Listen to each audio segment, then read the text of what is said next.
Yeah, so I want to talk about the how I did installed a 5,000 BTU window unit in the back of the van. Remove the glass.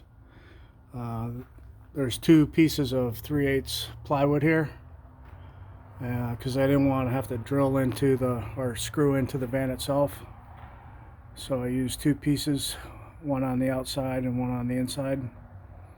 Um, it's a little proud, but not that bad. Uh, I used an epoxy to totally coat the outside piece of plywood. Then I skim coated it with fiberglass, and yeah, so it won't leak. These screws are stainless steel down here, even though they're painted.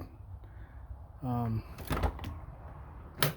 that's kind of what, is to clamp, use those, and it kind of clamps this interior piece of plywood.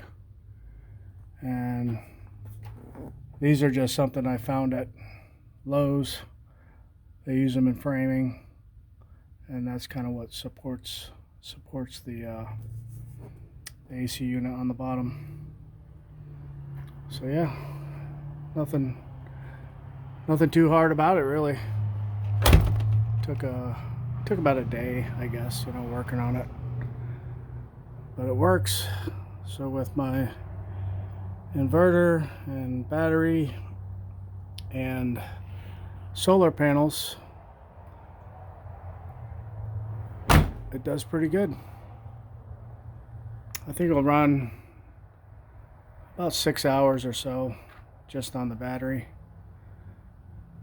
If I'm running it during the day and I got the solar panels, it's way less. I mean, it uses hardly any power. I think when it's on low, I think it pulls around 450 watts, I think. And my solar panels usually give me, if it's bright sun, usually give me about 360, I think, between the two 200 watt panels.